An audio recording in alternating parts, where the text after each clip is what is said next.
கர்த்தருடைய வார்த்தைக்கு நாம் திரும்புவோம். ரோமருக்கு எழுதின நிருபம் 8வது அதிகாரம் 28வது வசனத்தை வாசிக்கலாம். அன்றியும் அவருடைய தீர்மானத்தின்படி அழைக்கப்பட்டவர்களாய் தேவனிடத்தில் அன்பு கூறுகிறவர்களுக்கு சகலமும் நன்மைக்கு ஏதுவாக நடக்கிறது என்று அறிந்திருக்கிறோம்.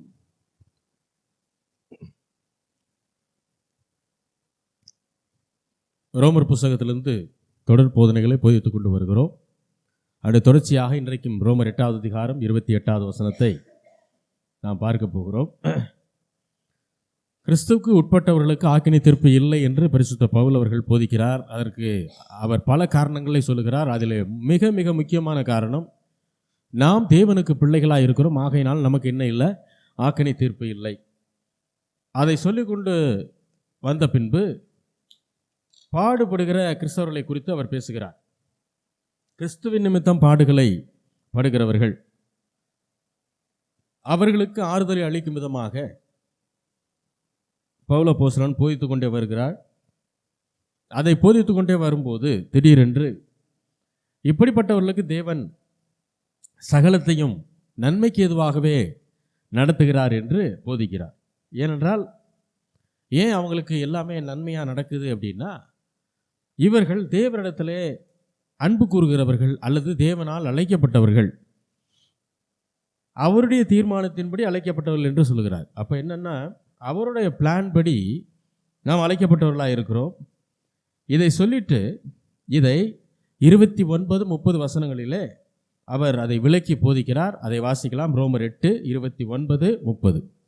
தம்முடைய குமாரன் அநேக சகோதரருக்குள்ளே முதற் பேரானவராய் இருக்கிற பொருட்டு தேவன் எவர்களை முன் குறித்தாரோ அவர்களை தமது குமாரனுடைய சாயலுக்கு ஒப்பாய் இருப்பதற்கு முன் குறித்திருக்கிறார்.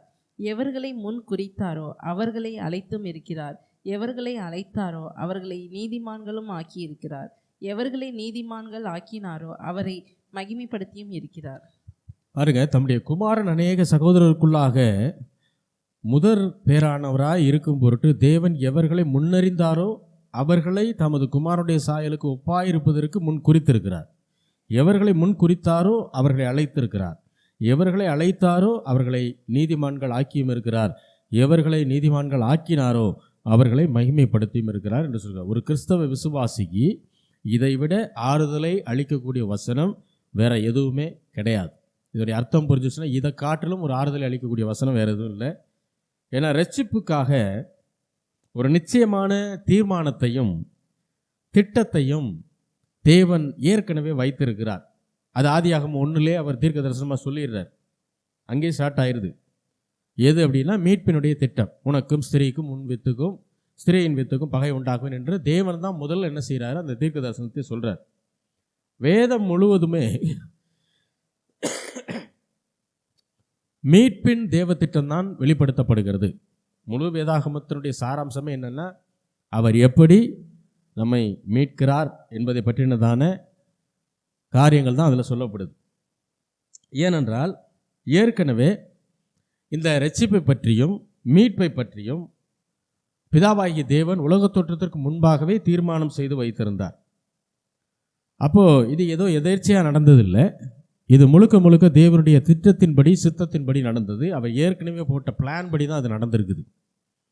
அதன்படி ரசிக்கப்பட்டவள் தான் நாம் எல்லாரும். வாசிக்கலாம். ரோமர் 9வது அதிகாரம் 10-11 வசனங்கள். இதுவும் அல்லாமல் நம்முடைய பிதாவாகிய ஈசாக்கு என்னும் ஒருவனாலே ரெபேக்காள் கர்ப்பவதியான போது பிள்ளை இன்னும் பிறவாமலும் நல்வினை தீவினை ஒன்றும் செய்யாமலும் இருக்கையில் தேவனுடைய தெரிந்து கொள்ளுதலின்படி இருக்கிறபடி அவருடைய தீர்மானம் கிரியைகளினாலே நிலை நிற்காமல் அழைக்கிறவராலே நிலை நிற்கும்படிக்கு. எதை குறித்து இங்கே பேசுகிறார் என்றால், ஏசாவும் யாக்கோபும் பிறக்கிறாங்க, வளர்றாங்க. யாரு நல்லவன் யாரு கெட்டவன் என்று தெரிகிறதுக்கு முன்னாடியே தேவன் அவர்களை தெரிந்து கொண்டு விட்டார். அப்போ யாரை அழைக்க வேண்டும் என்று தேவன் ஏற்கனவே முடிவெடுத்து விட்டார். இதை போலதான் தேவன் நம்மை என்ன செய்திருக்கிறார், அழைத்திருக்கிறார். தேவனுடைய முன் குறித்தல் இல்லாமல் நம்மால் தேவனுடைய பிள்ளைகளாக மாறி இருக்க முடியாது. நாம் பிறந்து வளர்ந்து நல்லவனா கெட்டவனா அப்படின்னு தெரியறதுக்கு முன்பாகவே தேவன் நம்மை தெரிந்து கொண்டு நம்மை அழைத்திருக்கிறார். இதைத்தான் பவுல் அப்போஸ்தலன் இங்கே போதிக்கிறார். இது தேவனுடைய அனாதி தீர்மானம். எதிர் வீட்டுக்காரங்களோட பக்கத்து வீட்டுக்காரங்களோட நாம் நல்லவர்கள் என்பதனால் தேவன் நம்மை தெரிந்து கொள்ளவில்லை. தேவனுடைய கிருபையினால் அவருடைய அனாதி தீர்மானத்தினால் தான் நாம் அழைக்கப்பட்டிருக்கிறோம். அப்போ ரட்சிக்கப்படுதலே இப்படி தான் நடக்குது. வாசிக்கலாம். எபேசியர் 1:6. தம்முடைய தயவுள்ள சித்தத்தின்படியே நம்மை இயேசு கிறிஸ்து மூலமாய் தமக்கு சுவிகார புத்திரர் ஆகும்படி முன் குறித்திருக்கிறார். தம்முடைய தயவுள்ள சித்தத்தின்படியே அப்படின்னா தேவன் அவருடைய விருப்பத்தின்படி, அதாவது தயவுள்ள சித்தத்தின்படின்னு போடலை, சித்தத்தின்படியே. வேற எந்த ரீசனும் கிடையாது, ஒரே ரீசன் தான். அதான் அந்த படியேன்னு சொல்லி வரும்போது தேவனுடைய தயவுள்ள சித்தத்தின்படியே அப்படின்னா அதை தவிர வேற எந்த காரணமும் இல்லை. அதுதான் காரணம். என்ன காரணம்?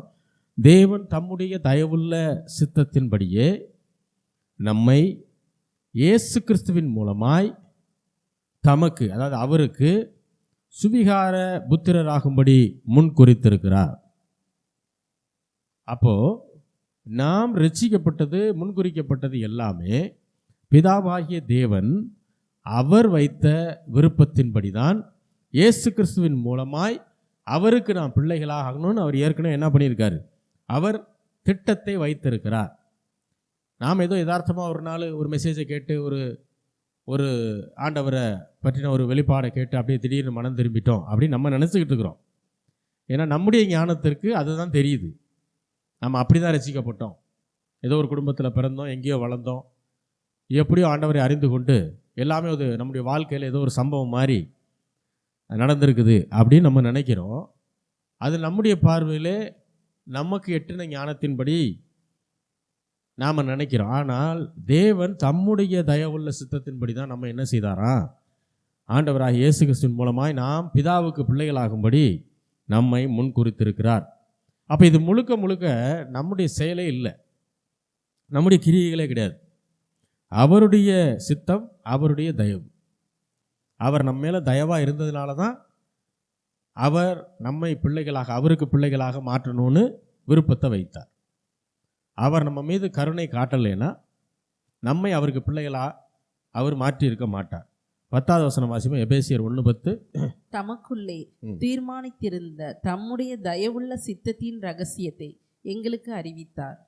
தமக்குள்ளே தீர்மானித்திருந்த தம்முடைய தயவுள்ள சித்தத்தின், திரும்ப அதே வார்த்தையை சொல்றார். தேவன் அவருக்குள்ளாக தீர்மானித்து வைத்திருந்தாராம். அந்த திட்டம் வேற யாருக்கும் தெரியாது. தமக்குள்ளே தீர்மானித்திருந்த தம்முடைய தயவுள்ள விருப்பத்தின்படி அந்த ரகசியத்தை அவர் என்ன செய்தாரா? நமக்கு, எங்களுக்கு அறிவித்தார். அப்போ பரிசுத்த பவுல் அவர்களுக்கு தேவன் பல வெளிப்பாடுகளை கொடுக்கிறார். ஏன்னா பவுல் அப்போஸ்தலன் நிறைய கதைகளை சொல்லி விளக்குகிறவர் அல்ல. வசனத்தை அப்படியே அதனுடைய வெளிப்பாடோடு போதிக்கிறவர். ஏன்னா வரலாற்று பதிவுகளில் என்ன இருக்குது அப்படின்னா, பவுல் அப்போஸ்தலன் ரட்சிக்கப்பட்ட பின்பு ஏறக்குறைய 3 வருடம் சீனாய் மலையிலே சென்று அவர் தங்கி ஆண்டவரிடத்திலிருந்து பல வெளிப்பாடுகளை பெற்று பின்புதான் அவர் நிருபங்களை எழுத ஆரம்பித்தார். மோசேக்கு எப்படி ஆண்டவர் சீனாய் மலையில் கொடுத்தாரோ, எலியாவுக்கு எப்படி கொடுத்தாரோ, அதே போல அதே இடத்திற்கு இவரும் போய் ஏறக்குறைய 3 வருடங்கள் தங்கி அங்கிருந்து ஆண்டவருடைய வெளிப்பாடுகளை பெற்றுக்கொண்டு தான் பின்பு நிருபங்களை அவர் ஒவ்வொரு சபைக்கும் எழுதுகிறார். அதிலே தேவனுடைய சத்தியங்களை எழுதி கொண்டிருக்கிறார். அப்போது அதனால தான் அவர் எழுதின வெளிப்பாடுகளை மற்றவர்கள் யாரும் எழுதியிருக்க மாட்டாங்க. நிறையா இவர் தான் நிறைய ஆழமான காரியங்களை பேசுவார். அப்போ நாம் ரட்சிக்கப்பட்டது, தெரிந்து கொள்ளப்பட்டது, அழைக்கப்பட்டது, முன்குறிக்கப்பட்டது எல்லாமே யதார்த்தமாக நடக்கலை, ஏதோ நாம் ஆண்டவரை பிடிச்சிக்கல, எல்லாமே தேவனுடைய தயவுள்ள சித்தம் என்பதை இந்த வசனங்களின் மூலம் அவர் திட்டமாய் போதிக்கிறார். நாம் ஒன்றுமே செய்யலை. கரெக்டாக சொல்லணும்னா ரட்சிப்புக்காக நாம் எதுவுமே செய்யலை. வாசிக்கலாம். 2 தீமோத்தேயு 1:9. அவர் நம்முடைய கிரியைகளின்படி நம்மை ரட்சிக்காமல் தம்முடைய தீர்மானத்தின்படியும் ஆதிகாலம் முதல் கிறிஸ்து இயேசுவுக்குள் நமக்கு அருளப்பட்ட கிருபையின்படியும் நம்மை ரட்சித்து பரிசுத்த அழைப்பினாலே அழைத்தார்.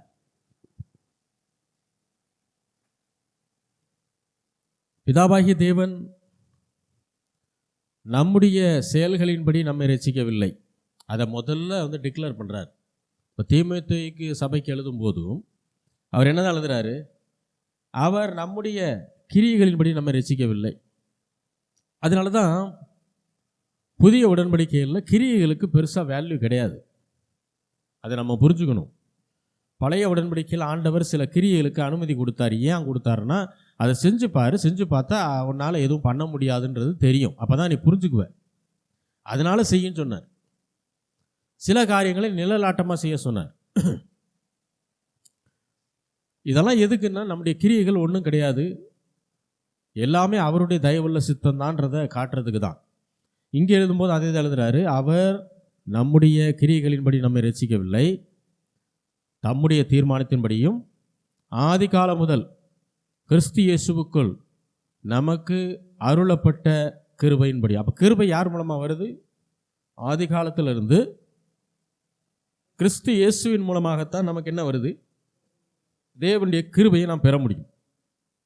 அப்போ அதை தான் சொல்கிறாரு, பிதாவினுடைய திட்டம் ஒன்று, இரண்டாவது ஆதி காலம் முதல் கிறிஸ்து இயேசுவுக்குள் நமக்கு கொடுக்கப்பட்ட கிருபை. இந்த கிருபையின்படியும் தான் நம்ம என்ன செய்தாரா? ரட்சித்து பரிசுத்த அழைப்பினாலே அழைத்தார். அப்போ இது ஏதோ நேற்றைக்கு பிளான் பண்ணி ஆண்டவர் செய்யலை. உலக தோற்றத்துக்கு முன்பாகவே பண்ணப்பட்ட ஒரு பிளான். எல்லாமே அவருடைய சித்தம், அவருடைய தீர்மானம், அதன்படி தான் நடந்து கொண்டிருக்கிறது. வாசிக்கலாம். 1 கொரிந்தியர் 2 அதிகாரம் 6-7 வசனங்கள். அப்படி இருந்தும் தேறினவர்களுக்குள்ளே ஞானத்தை பேசுகிறோம், இப்பிரபஞ்சத்தின் ஞானத்தை அல்ல, அழிந்து போகிறவர்களாகிய இப்பிரபஞ்சத்தின் பிரபுக்களுடைய ஞானத்தையும் அல்ல. உலக தோற்றத்திற்கு முன்னே தேவன் நம்முடைய மகிமைக்காக ஏற்படுத்தினதும் மறைக்கப்பட்டதுமாய் இருந்த ரகசியமான தேவ ஞானத்தையே பேசுகிறோம். பிரசங்கம் எப்படி இருக்க வேண்டும் என்பதை குறித்து இங்கே போதிக்கிறார். தேறினவர்களுக்குள்ளே ஞானத்தை பேசுகிறோம். முதல்ல என்ன சொல்கிறாரு? நாங்கள் பேசுகிறது என்னது? ஞானமான காரியங்கள். அடுத்து அது எந்த மாதிரியான ஞானம்ன்றது சொல்கிறாரு. பிரபஞ்சத்தின் ஞானம் அல்ல, இந்த உலகத்தினுடைய ஞானம் கிடையாது. அழிந்து போகிறவர்களாகிய பிரபஞ்சத்தின் பிரபுக்களுடைய ஞானத்தையும் அல்ல, உலக ஞானத்தை அல்ல, அல்லது உலக ஞானிகள் சொல்லக்கூடிய கருத்துக்களை அல்ல. அதை நாங்கள் பேசவில்லை. நாங்கள் என்ன பேசுகிறோம்?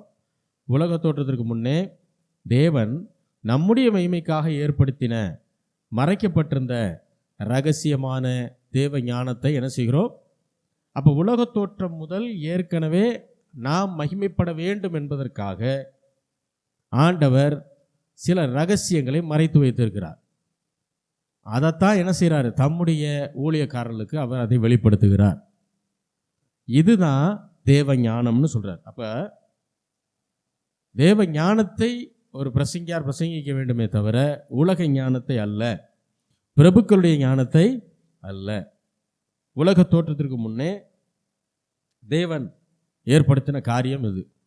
தேவன் தீர்மானித்திருந்த அந்த ஞானம் அது.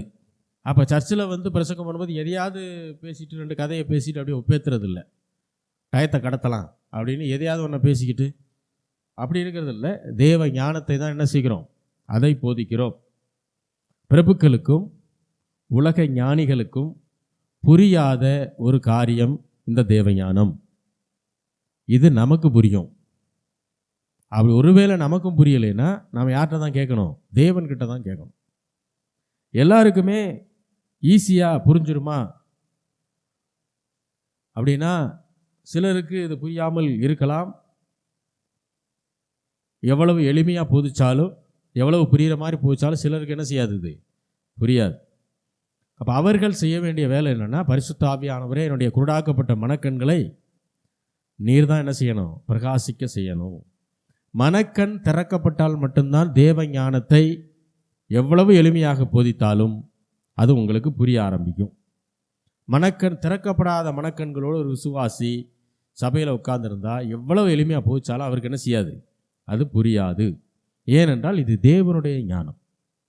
தேவன் என்ன அர்த்தத்தில் அது சொல்கிறாரோ அதே அர்த்தத்தில் ஊழியக்காரர் புரிஞ்சுக்கணும்.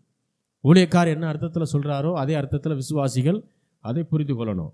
அப்போது இதற்கு நம்முடைய மனதும் பிரகாசமான மனக்கண்களை உடையதாய் இருக்க வேண்டும்.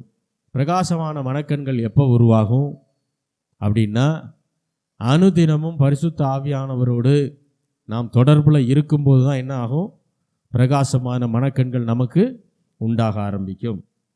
அப்போ தேவ ஆவியானவரால் நம்முடைய மனக்கண்கள் திறக்கப்பட்டால்தான் இந்த தேவ ஞானத்தை நாம் புரிந்து கொள்ள முடியும். அதுதான் சில விசுவாசிகளுக்கு என்ன ஆகும்னா, சில ஆழமான சத்தியங்களை போதிக்கும்போது அவங்களுக்கு புரியாது. ஆண்டவர் சொன்ன மாதிரி உவமை கதைகள் இந்த மாதிரி சொல்லி பேசும்போது அவங்களுக்கு என்ன செய்யும், அது புரியும், சுவிசேஷம் புரியும். ஆனால் சத்தியங்கள், ஆழமான சத்தியங்கள் என்ன செய்யாது, நிறைய பேத்துக்கு புரியாது. புரியாததுக்கு காரணம், மெயின் காரணம் யாருன்னா நம்ம தான். எவ்வளவு எளிமையாக முதல்ல பிரசங்கர் எளிமையாக போதிக்கணும். ரெண்டாவது விசுவாசிகள் அதை புரிந்து கொள்ளக்கூடிய பிரகாசமுள்ள மனக்கண்களோடு இருக்கணும். இது ரெண்டு இருந்தால் மட்டும்தான் சபையில் பேசுகிற காரியங்கள் என்ன செய்யும், புரிய ஆரம்பிக்கும். காரணம், இது தேவனுடைய ஞானம். அல்லேலூயா. எபேசியர் 1:4 தமக்கு முன்பாக நாம் அன்பில் பரிசுத்தம் உள்ளவர்களும் குற்றம் இல்லாதவர்களுமாய் இருப்பதற்கு அவர் உலக தோற்றத்துக்கு முன்னே கிறிஸ்துவுக்குள் நம்மை தெரிந்து கொண்டபடியே. இங்கே பாருங்க, தமக்கு முன்பாக, அதாவது பிதாவாகிய தேவனுக்கு முன்பாக நாம் எல்லாரும் அன்பில் பரிசுத்தம் உள்ளவர்களும் அதே போல குற்றம் இல்லாதவர்களுமாய் இருப்பதற்கு, பிதாவாகிய தேவனுக்கு முன்பாக நாம் அன்பிலே பரிசுத்தம் உள்ளவர்களாகவும் குற்றமே இல்லாதவர்களுமாய் இருப்பதற்காக அவர் யார், அவர்னா யார், பிதாவாகிய தேவன் உலகத் தோற்றத்திற்கு முன்னே கிறிஸ்து இயேசுவுக்குள் நம்மை தெரிந்து கொண்டார். இது எல்லாமே எல்லா சபைக்கு எழுதும்போது இந்த வெளிப்பாடு அவர் சொல்லிகிட்டே இருக்கார். நீங்கள் ஏதோ யூத குலத்தில் பிறந்ததுனால நீங்கள் எல்லாம் ரொம்ப மேன்மையான ஜனங்களை எண்ணிட்டு இருக்கீங்க, கிடையாது. அதனால ஆண்டவர் உங்களை தேர்ந்தெடுக்கலை. அவருடைய தயவுள்ள சித்தத்தின்படி தான் என்ன செஞ்சார், அவர் தேர்ந்தெடுத்திருக்காருன்றதை ஒவ்வொரு சபைக்கு எழுதும்போதும் எழுதுகிறார். பிதாவுக்கு முன்பாக நாம் அன்பிலே பரிசுத்தமுள்ளவர்களாகவும் குற்றம் இல்லாதவர்களாகவும் இருப்பதற்கு பிதாவாகிய தேவன் என்ன செஞ்சாராம், உலக தோற்றத்துக்கு முன்பாகவே கிறிஸ்துவுக்குள் நம்மை தெரிந்து கொண்டார். கிறிஸ்து இல்லாமல் நம்மளை தெரிந்து கொள்ளவே முடியாது. அப்போ கிறிஸ்துவை ஒதுக்கி வச்சுட்டு, ஆண்டவராக இயேசு கிறிஸ்துவை ஒதுக்கி வச்சுட்டு பிதாவை மட்டும்தான் நாங்கள் கும்பிட்றோம், பிதா மட்டும்தான் எல்லாம் அப்படின்னு சொல்கிறவங்க ரொம்ப கஷ்டம். பரலோகம் போவாங்களான்றது ஒரு பெரிய கேள்விக்குறி தான். இயேசுவை மதிக்காமல் நான் பிதாவை மட்டும் வணங்குறேன், பிதா மட்டும்தான் தேவன் அப்படின்னு சொல்லிட்டு போகிறவங்க ரொம்ப கஷ்டம், போக முடியாது. இல்லை, வசனம் அங்கே அப்படி சொல்லவே இல்லை. என்னாலே அல்லாமல் ஒருவனும் பிதாவினிடத்தில் வரான் என்று ஆண்டவராகிய இயேசு கிறிஸ்துவை தெள்ள தெளிவாக சொல்லிட்டார். இவங்க என்ன நினைக்கிறாங்க, இயேசு கிறிஸ்து ஒரு போதகர் தான், அவருடைய சத்தியங்களை கை கொண்டா நம்ம அங்கே போயிடலாம், அந்த அர்த்தத்தில் அவர் சொன்னார்னு நினைக்கிறாங்க. இல்லை, நானும் பிதாவும் ஒன்றாக இருக்கிறோம்னாரு. அப்போ நானும் பிதாவும் ஒன்றுனா அவர் எப்படி கடவுளோ அதே தான் நான் வேற, அவர் வேற இல்லை. அப்போ பிதாவாகிய தேவன் உலக தோற்றத்திற்கு முன்பாகவே நம்மை கிறிஸ்துவுக்குள்ளாக தெரிந்து கொண்டிருக்கிறார். அப்போ நாம் ரட்சிக்கப்பட்டது யதார்த்தமாக நடக்கலை, நாம் ஏதோ மெனக்கெட்டதுனால நடக்கலை. இது முழுக்க முழுக்க தேவனுடைய அநாதி தீர்மானம், தயவுள்ள சித்தம். 1 பேதுரு 1:20 அவர் உலக தோற்றத்திற்கு முன்னே குறிக்கப்பட்டவராய் இருந்தும் தமது மூலமாய் தேவன் மேல் விசுவாசமாய் இருக்கிற உங்களுக்காக இந்த கடைசி காலங்களில் வெளிப்பட்டார். இயேசு கிறிஸ்துவை பற்றி இந்த வசனம் பேசுகிறது. அவர் உலக தோற்றத்திற்கு முன்னே குறிக்கப்பட்டவராயிருந்து, என்ன குறிக்கப்பட்டவர்? இயேசு கிறிஸ்துவை குறித்து பிதாவினுடைய திட்டம் என்ன? அவர் இந்த பூமிக்கு வரணும்,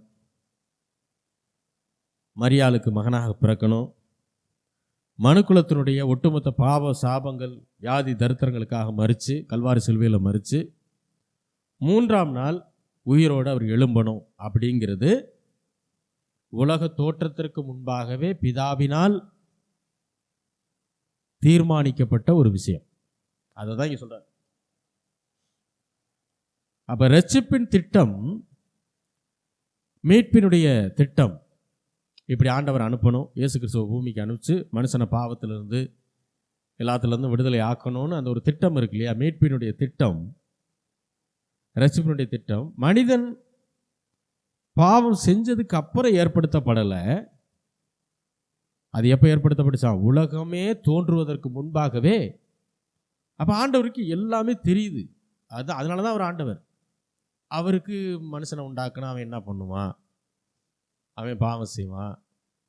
அதுக்கப்புறம் கடைசி நாட்களில் பாவம் பெருகும், அறிவு பெருகும், அன்பு குறைஞ்சு போகும்.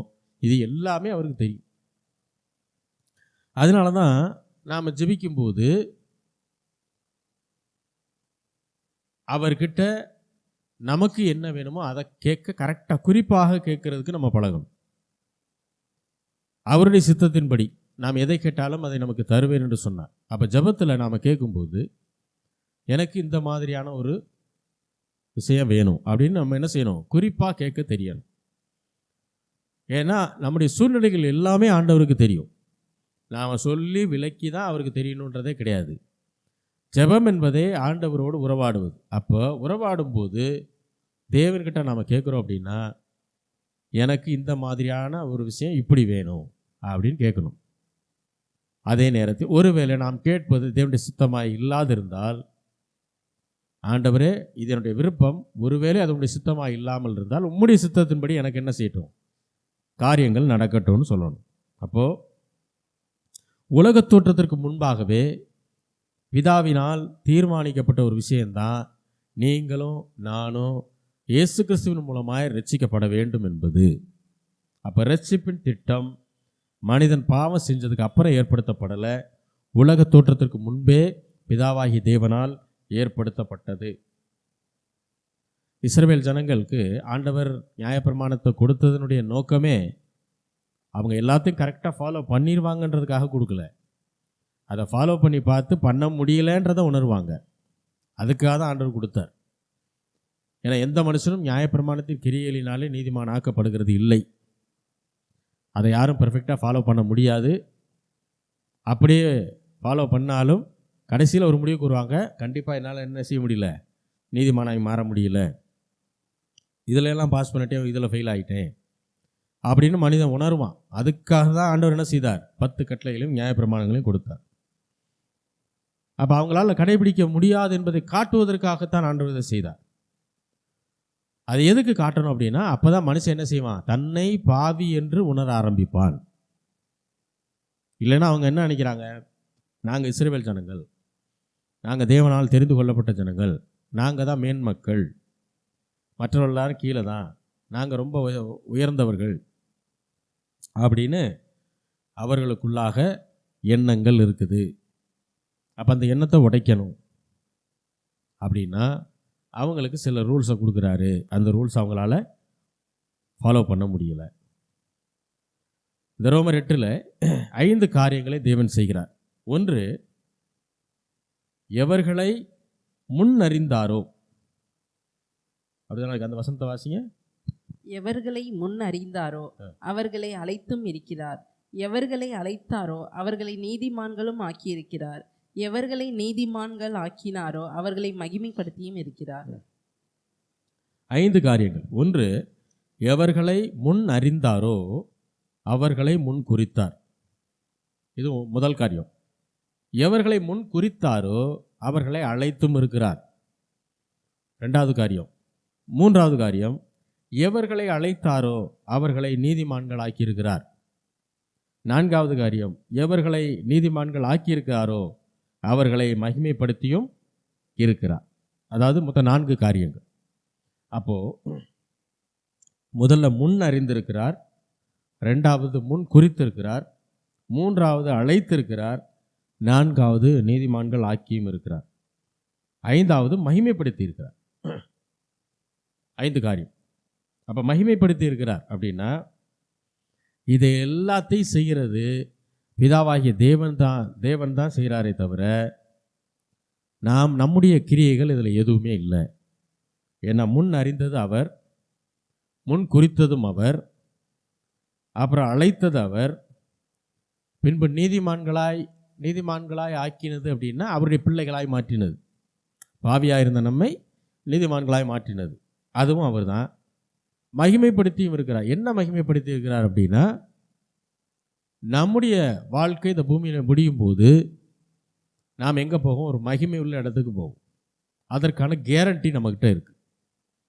ஏன்னா நாம் தேவனுடைய பிள்ளைகள்.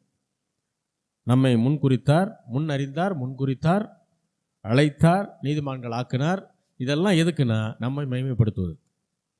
இன்றைக்கு நாம் சில மகிமையோடு இருக்கிறோம்.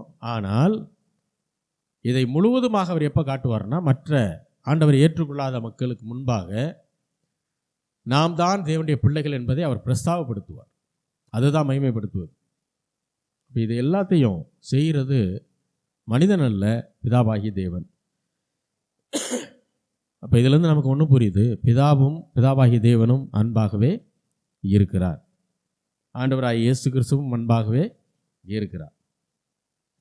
பிதா போட்ட திட்டத்தை செயல்படுத்தினவர் தான் ஆண்டவராகிய இயேசு கிறிஸ்து. ரெண்டு பேருமே ஒரே மாதிரியான குணநலன்களை உடையவர்களாய்த்தான் இருக்கிறார்கள். ஏன்னா நிறைய பேர் என்ன நினைக்கிறாங்கன்னா, பிதாவாகிய தேவன்னா அவர் ஒரு ஹெட் மாஸ்டர் மாதிரி, ஆண்டவராகிய இயேசு கிறிஸ்துனா பரவாயில்ல அப்படிங்கிற மாதிரி நினைக்கிறாங்க. அப்படி கிடையாது.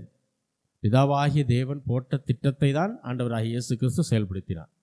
இப்போ நம்முடைய வாழ்க்கையில் பரிசுத்த ஆவியானவர் சில காரியங்களை நடப்பித்து கொண்டே இருக்கிறார். ஆகையினால தான் சொல்கிறாரு, அவருடைய தீர்மானத்தின்படி அழைக்கப்பட்டவர்களாய் தேவனிடத்திலே அன்பு கூறுகிறவர்களுக்கு சகலமும் நன்மைக்கு ஏதுவாக நடக்கும் என்று சொல்லுகிறார். ஏன்? 31வது வசனத்தை இப்போ வாசிக்கலாம். ரோமர் 8:31. இவைகளை குறித்து நாம் என்ன சொல்லுவோம்? தேவன் நம்முடைய பட்சத்தில் இருந்தால் நமக்கு விரோதமாய் இருப்பவன் யார்? இவைகளை குறித்து நாம் என்ன சொல்லுவோம்? தேவன் நம்முடைய பட்சத்தில் இருந்தால் நமக்கு விரோதமாய். நிறைய பேருக்கு அந்த 2வது பேசேஜ் தெரியும். தேவன் நம்முடைய பட்சத்தில் இருக்கும்போது நமக்கு விரோதமாக இருப்பவன் யார்? ஆனால் எதை சொல்லிட்டு இதெல்லாம் சொல்கிறாரு அப்படிங்கிறத நம்ம கவனிக்கணும். இப்படியெல்லாம் தேவன் நம்மை குறித்து பிளான் போட்டு செஞ்சிருக்கும்போது நல்லா தெரியுது தேவன் நம் பட்சத்தில் இருக்கிறார் என்று. ஆண்டவர் என் கூட இருக்கிறாரா இல்லையான்னு எனக்கு தெரில, ஆண்டவர் இல்லாத மாதிரியே இருக்கு அப்படின்னு பயப்படுகிறவர்களுக்கு எது அடையாளம் அப்படின்னா, இந்த வசனங்கள் தான் அடையாளம். அவர் என்ன செய்திருக்கிறார்? முன் அறிந்திருக்கிறார், முன் குறித்திருக்கிறார், அழைத்திருக்கிறார், நீதிமான்கள் ஆக்கியிருக்கிறார், மகிமைப்படுத்தியும் இருக்கிறார். மாறாக அது மட்டுமல்ல, இரட்சிப்பின் திட்டத்தை ஆதி மனிதன் பாவம் செஞ்சதுக்கப்புறம் அவர் போடலை. உலகமே தோன்றுவதற்கு முன்பாகவே ஆண்டவராக இயேசு கிறிஸ்துவை பூமிக்கு அனுப்பிச்சு மரியாளுக்கு மகனாக பிறக்க வச்சு அவர் உலக மனிதனுடைய ஒட்டுமொத்த பாவத்தையும் சாபத்தையும் வியாதியும் தரித்திரத்தையும் அவர் மேலே வச்சு அவரை கல்வாரி சிலுவிலே ஒப்பு கொடுத்து பலியாக ஒப்பு கொடுத்து பின்பு 3ஆம் நாள் உயிரோடு எழுப்பி அவரை விசுவாசிக்கிறவர்கள் எல்லாரையும் நீதிமான்களாய் மாற்றி இப்படிப்பட்ட ஒரு செயல் திட்டத்தை பிதாவாகிய தேவன் உலகமே படைக்கப்படுவதற்கு முன்பாகவே அவர் ஏற்கனவே போட்டு வைத்திருக்கிறார். அப்போ இந்த ஒன்று போதும் நாம் இன்னைக்கு ரட்சிக்கப்பட்டிருக்கிறோம் அப்படின்னா, அப்போ தேவன் என்னை குறித்து இவ்வளோ பெரிய திட்டத்தை வச்சு அதை செயல்படுத்தி தான் என்ன செய்கிறார்? என்னைய ரட்சிக்கிறாரு அப்படின்றது புரிஞ்சிருச்சுன்னா தேவன் என் பட்சமாய் தான் இருக்கிறார் என்பது ரொம்ப தெளிவாக புரிஞ்சிடும். அப்போ தேவன் என் பட்சமாய் நின்றால் எனக்கு விரோதமாய் எந்த பிசாசோ அவனுடைய சேனைகளோ என்ன செய்ய முடியாது? நிற்கவே முடியாது. அல்லேலூயா. காரணம் என்னன்னா, உலகத்தில் இருக்கிற யாரை காட்டிலும் நமக்குள்ளாக இருக்கிற தேவன் பெரியவர். அவரை யாரும் என்ன செஞ்சிட முடியாது? தோக்கடிச்சிடலாம் முடியாது. அல்லேலூயா. நம்முடைய வாழ்க்கையில் தேவனுடைய சித்தம் அல்லது தேவனுடைய விருப்பம் தான் கண்டிப்பாக என்ன செய்யணும்? நிறைவேறணும். தேவனுடைய தீர்மானம் ஒரு நாளும் நிறைவேறாமல் போகாது. இதை நம்ம கரெக்டாக புரிஞ்சுக்கணும். சின்ன சின்ன பிரச்சனைகள் வரும்போது எல்லாரும் என்ன நினைக்கிறாங்க? சிலர் என்ன நினைக்கிறாங்க? ஆண்டவர் கண் இருக்கா, காது இருக்கா? என் குடும்பத்தில் மட்டும்தான் அவ்வளோ பிரச்சனை. பாருங்கள், பிரச்சனையே இல்லாத மனுஷன் யாருமே கிடையாது. எல்லா மனிதனுக்கும் ஏதோ ஒரு பிரச்சனை இருந்துக்கிட்டே தான் இருக்கு. பிரச்சனைகளின் மத்தியிலே நாம் எப்படி இருக்கிறோம் அதுதான் முக்கியம். தேவன் நம்ம எப்படி வைத்திருக்கிறார் என்பதுதான் முக்கியம். நம்முடைய குடும்பத்தில் சமாதான சந்தோஷம் குறைவுபடாமல் இருக்குதா? ஏன்னா எல்லா பிரச்சனையும் தூக்கி என்ன செய்யணும்? எல்லா கவலையும் தூக்கி அவர் மேலே வைக்கணும். ஏன் வைக்கணும் அப்படின்னா, நம்முடைய மீட்புக்காக பிதாவாகிய தேவன் இவ்வளவு பெரிய பிளான் போட்டிருக்கார். அதை 2000 வருஷத்துக்கு முன்பாக ஆண்டவராகிய இயேசு கிறிஸ்து வந்து செயல்படுத்தி இருக்கிறார். இவ்வளவை நிறைவேற்றி நாம் இன்னைக்கு புதிய உடன்படிக்கையில் வாழ்ந்து கொண்டிருக்கிறோம். அப்படி இருக்கும்போது புதிய உடன்படிக்கையின் விசுவாசிகளுக்கு என்று இந்த சத்தியங்கள் புரிஞ்சு, இதெல்லாம் மோசேக்கு புரிஞ்சிருக்குமானா தெரியாது. ரட்சிப்புக்கு இப்படி ஒரு திட்டம் இருக்குன்றது மோசேக்கு தெரியுமானா தெரியல. எலியாவுக்கு தெரிஞ்சிருக்குமானா தெரியல. ஆனால் நமக்கு அது வெளிப்படுத்தப்பட்டிருக்கிறது. அதனால தான் தேவனுடைய ரகசியத்தை தேவன் நமக்கு வெளிப்படுத்தியிருக்கிறார். ஏன்னா அந்த ரகசியம் தேவ ஞானம். அவர் போட்ட திட்டத்தை வெளிப்படுத்தி இருக்கிறார். அதை நாம் என்ன செஞ்சுருக்கோம்? புரிந்து கொண்டால் ஒரு நாளும் ஆண்டவரே நீர் என் கூட இருக்கிறீரா இல்லையா, எனக்கு இவ்வளோ பெரிய பிரச்சனை இருக்குது, அதெல்லாம் ஆண்டவருடைய பார்வையில் ஒரு பிரச்சனையே கிடையாது. அது என்ன மாதிரியான பிரச்சனையாக இருந்தாலும் சரி. ஏன்னா உலக தோற்றத்துக்கு முன்பாகவே அவருக்கு முக்கியம் நம்ம தான். நம்ம கொடுக்குற பணமோ நம்ம போடுற ட்ரெஸ்ஸோ இதெல்லாம் அவருக்கு முக்கியம் கிடையாது. அவருக்கு யார் முக்கியம்? நம்ம தான் முக்கியம். நமக்காகத்தான் அவ்வளோ வேலை செய்கிறார். சொந்த குமாரனே பலியாக கொடுக்கிறார் என்றால் அது நமக்காக, நம் மீது வைத்த அன்பின் விளைவாக. பிதாவாகிய தேவன் நம் மீது அன்பாய் இருக்கிறார். ஆண்டவராகிய இயேசு கிறிஸ்துவும் அன்பாய் இருந்ததுனால தான் இத்தனை காரியம் செஞ்சாங்க. அப்போ மீட்பினுடைய திட்டம் நமக்காக ஏற்படுத்தப்பட்டு செயல்படுத்தப்பட்டது. ஆகையினால தான் நாம் ரட்சிக்கப்பட்டோம். ஆனால் நாம் என்ன நினைக்கிறோம்? திடீர்னு போனோம், அந்த ஊழியக்காரர் வந்து ஜெபம் பண்ணார், அப்போ எனக்குள்ள ஒரு மாற்றம் வந்துச்சு அப்படின்னு நம்ம நினைக்கிறோம். ஏன்னா நமக்கு அதை ஃபீல் பண்ணுறதுனால நம்ம அதை சொல்கிறோம். ஆனால் உண்மை என்னன்னா அது இல்லை. அதனால தான் தேவன் யாரை முன் குறித்திருக்கிறாரோ அவர்களை கண்டிப்பாக அழைப்பார். அவங்க ஆண்டவரை விட்டு எவ்வளோ தூரம் வேணாலும் போயிருக்கலாம். அது ஆண்டவருக்கு பெரிய பிரச்சனையே இல்லை. நமக்கு தான் அது பெரிய பிரச்சனையாக இருக்கும். ஐயா எங்கள் வீட்டில் என் பிள்ளை இப்படி இருக்கான், என் பொண்ணு இப்படி இருக்குது, வர மாட்டேங்குது, ரசிக்கப்பட மாட்டேங்குது, ஆண்டவருடைய சமூகத்தில் உட்கார மாட்டேங்குது, நமக்கு தான் அது பிரச்சனையாக இருக்குமே தவிர தேவன் அவர்களை முன் அறிந்திருந்தார் என்றால், முன் குறித்திருந்தார் என்றால் அவர்களை அழைப்பார். கண்டிப்பாக அவங்களை நீதிமானாய் மாற்றுவார், அவர்களை மகிமைப்படுத்துவார். அல்லேலூயா. நமக்கு என்ன பிரச்சனைனா நாம் வந்து நினைச்ச நேரத்தில் அது நடக்கலையே நம்ம கவலைப்பட்டுவிடும். அந்த ஆண்டவர் சொன்னார், அவர் உங்களை விசாரிக்கிறவர் ஆனபடியால் உங்கள் எல்லா கவலையும் அவர் மேல் வைத்து விடுங்க. ஏன்னா நீங்கள் கவலைப்படுறதுக்கு ஒன்றும் கிடையாது. இதெல்லாம் தேவனுடைய பிளான் படி தான் நடந்துக்கிட்டு இருக்குன்னு சொல்கிறார். நமக்கு அந்த பிளான் தெரியலை. ஆனால் அவருக்கு நல்லா தெரியும் நாளைக்கு என்ன நடக்கும், நாளானைக்கு என்ன நடக்கும், எல்லாமே அவருக்கு தெரியும். அல்லேலூயா. அப்போது நம்முடைய வாழ்க்கையிலே தேவனுடைய விருப்பமும் தேவனுடைய சித்தமும் தான் என்ன செய்யணும்? நிறைவேறும். அப்போ ஜெபத்தில் எப்பயுமே இந்த ஒரு வார்த்தை இருக்கணும், ஆண்டவரே உம்முடைய சித்தம் என்னுடைய வாழ்க்கையில் நடக்கட்டும். நான் எத்தனை விருப்பங்களை உம்மிடத்தில் சொன்னாலும் அதையெல்லாம் உம்முடைய சித்தமாக இருக்கிற பட்சத்தில் நடக்கட்டும். அல்லது அதை விட மேலான திட்டங்களை நீர் வைத்திருந்தீர் என்றால், அப்படி தான் வச்சுருப்பார் ஆண்டவர், உம்முடைய சித்தம் என்னுடைய வாழ்க்கையில் நடக்கட்டும். அப்படி தான் என்ன செய்யணும்? நாம் ஜெபிக்க வேண்டும். அப்போ தேவனுடைய தீர்மானங்கள் ஒரு நாளும் நிறைவேறாமல் போகாது. மீண்டும் அடுத்த வாரம் தொடர்வோம். நம்ம எல்லாரும் ஜெபிக்கலாம். எங்களை நேசிக்கிற நல்ல தகப்பனே, ஆண்டவராகிய இயேசு கிறிஸ்துவின் நாமத்தில் உம்மிடம் வருகிறோம். பிதாவே, தேவரீர் பேசின வார்த்தைகளுக்காக நன்றி செலுத்துகிறோம். உலக தோற்றத்துக்கு முன்பாகவே ஆண்டவரே நீர் போட்ட திட்டத்தின்படி எங்களை முன்னறிந்து முன்குறித்து அழைத்து நீதிமான்களாக்கி மகிமைப்படுத்தி இருக்கிறீர். இதற்காக உமக்கு நன்றி. உடைய பிள்ளையாக மாற்றியிருக்கிறீர்.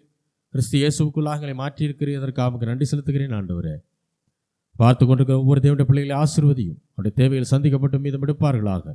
வியாதியாக இருக்கவள் சுகத்தை பெறுவார்களாக. உம்முடைய கிருபை இன்னும் அதிகமாக இந்த குடும்பங்கள் மேல் தங்கியிருக்க வேண்டுமாய் ஜெபிக்கிறோம். உம்முடைய சமாதானம் தங்கி இருக்கட்டும். ஆசீர்வதியும் பலப்படுத்தும். இயேசுவின் நாமத்தில் வேண்டிக் கொள்கிறோம் எங்கள் ஜீவனுள்ள நல்ல பிதாவே. ஆமென்.